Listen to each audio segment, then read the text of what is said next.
Hello and welcome guys, मैं विशाल प्रसाद आप लोग का स्वागत करता हूं मेरे यूट्यूब चैनल पे। तो आज हम लोग सुनेंगे एक हॉरर स्टोरी। तो चलिए स्टार्ट करते हैं अपनी कहानी को। तो कहानी, कभी कभी वो रात और वो मंजर याद आता है तो मेरा दिल दहल उठता है। आखिर वो क्या था?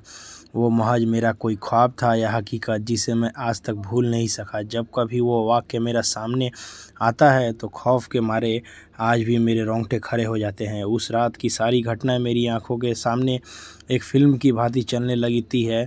भयानक और अंधेरी रात, ऊपर से सुनसान इलाका, बड़ा सा उजाड़ कमरा, फिर कंडक्टर की लाश का यूं मिलना। न जाने उस रात क्या होने वाला था, लेकिन हम उस रात सच में बच गए। अगर वो ना होती तो शायद हम सब भी उस कंडक्टर के साथ अपनी जान से हाथ धो बैठते। लगभग 20 साल पहले की बात है। मैंने अपने परिवार के साथ जयपुर घूमने का कार्यक्रम बनाया। बेटा बहुत दिनों से जिद कर रहा था, पापा मुझे राजस्थान घूमने के लिए ले चलिए। सो मैं उसकी बात मानकर उसे जयपुर घुमाने को राज़ी हो गया। मैं, मेरी पत्नी रीमा और बेटा संयम घर से जयपुर के लिए रवाना हो गए। हमने 2 दिन में पूरा जयपुर घूम लिया, लेकिन मेरे पास अभी 2 दिन की छुट्टी और बची हुई थी। तो मैंने सोचा क्यों ना अजमेर शरीफ भी हो आते हैं। चूँकि हमारी ये प्लानिंग अचानक हुई थी तो हमें जल्दबाजी में बस का सहारा लेना पड़ा।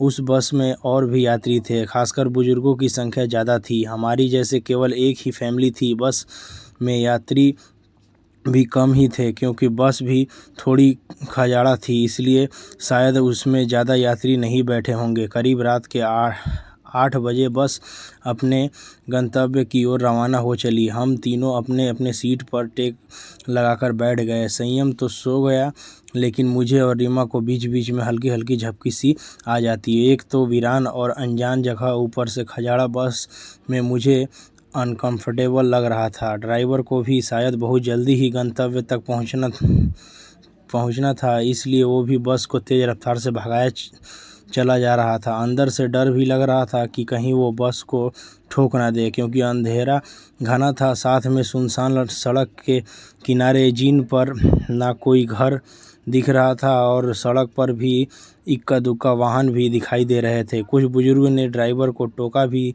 कि बस की रफ्तार ज़रा धीमी करो। कुछ समय तक तो उसने बस की धीमी रफ्तार में चलाया, लेकिन फिर कुछ देर के बाद उसने फिर से बस की रफ्तार बढ़ा दी।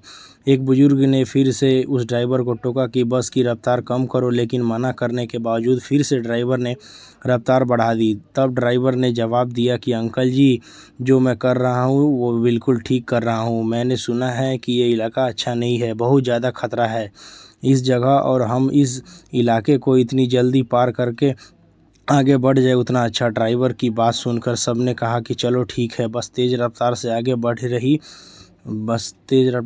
बढ़ रही थी कि तभी एक तेज़ आवाज़ के साथ बस का थोड़ा संतुलन गड़बड़ा गया और बस थोड़ी दूर बढ़ी और रुक गई। अब सब सकपका गए कि अचानक ये क्या हो गया। इतना खतरनाक इलाका और बस का रुकना, किसी का भी जी डर जाएगा। ड्राइवर ने अपनी टॉर्च जलाई, बस के नीचे उतरा और उसने देखा कि क्या बात है, बस को आखिर क्या हुआ। वो रुकी क्योंकि कुछ देर के मुआयने के बाद उसे पता चला कि बस के पीछे और के दोनों पहिए पंचर हो गए हैं और बस में एक्स्ट्रा पहिए भी नहीं है जिससे उसकी मरम्मत हो सके। अब क्या किया जाए? सभी सोच में पड़ गए। रेतीली अनजान जगह, अमावस की गहरी काली रात, जंगली जानवर का डर और बस का यूं खराब हो जाना, सबके तो जैसे होश ही उड़ गए। अब क्या करें क्या ना करें, किसी को भी कुछ समझ में नहीं आ रहा था। तभी कंडक्टर को थोड़ी दूर से एक रोशनी दिखाई दी।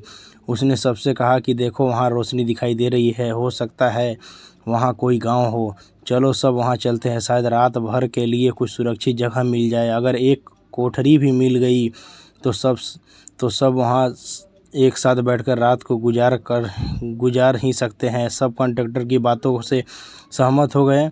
सबने अपना अपना सामान उठाया और चल पड़े उस रोशनी की ओर। जैसे ही वो सब रोशनी के नज़दीक पहुँचे तो हम एक बड़ी सी कोठरी दिखाई दी, जिसे देखने से लग रहा था कि वो कोई पुरानी सराय है जहाँ भूले भटके मुसाफिर रुकते होंगे। सब कोठरी के दरवाजे के बाहर खड़े हो गए। ड्राइवर ने हिम्मत करके दरवाजे की सांकल खटखटाई। एक बहुत ही बूढ़ी व्यक्ति ने दरवाज़ा खोला। उनके सिर पर एक बड़ी सी पगड़ी थी, गले में पुराने ज़माने की कोई आभूषण पहन रखे थे, कुंडल पहन रखे थे। कुर्ते के ऊपर उन्होंने एक सदरी पहनी रखी थी, कमर में धोती, पैरों में पुराने ज़माने की ऊँट के चमड़े की बनी मोजड़ी पहन रखी थी और हाथ में एक बड़ा सा लठ ले रखा था। वो और उनका पहनावा बहुत ही अजीब लग रहा था। तभी कंडक्टर ने बड़ी हिम्मत करके कहा, ताऊ सा, बस पंचर हो गई है हम सबको रात गुजारने के लिए। अगर आपको कोठरी में थोड़ी जगह मिल जाती है तो बड़ी मेहरबानी होगी। उस कोठरी के मालिक बोले, डरने की ज़रूरत कोई ना है। ये सराय तो मैंने भूले भटके मुसाफिरों की मदद करने के लिए बनाई है। मैं चौधरी सुमेर सिंह और मेहारी घरवाली धन्नो की ही मुसाफिरों का ख्याल रखते हैं। आप सब लोग भीतर पधारो, जो हम दोनों से बन पड़ेगा तो आपकी मदद करेंगे। कंडक्टर बोला, बहुत बहुत धन्यवाद ताऊ साहब, बड़ी मेहरबानी होगी जो इस अनजान जगह में आप हमारी मदद करने को राजी हो गए। चौधरी सुमेर सिंह बोले, इसमें धन्यवाद की क्या बात है, ये तो हमारा फ़र्ज़ है। मेहारे को बहुत खुशी हुई जो आप लोग मेहारे यहाँ पधारे। ये रहा अब पानी से भरा मटका, इस बड़ी सी डालिया में पूरियाँ रखी है और उस बड़ी सी बटलोहों में आलू की तरकारी होगी। ये रहे पत्तल और आप सब अपना खाना परोस लीजिए। महिलाएं धन्नों के पास चली जाए और पुरुष मेरे साथ आ जाओ।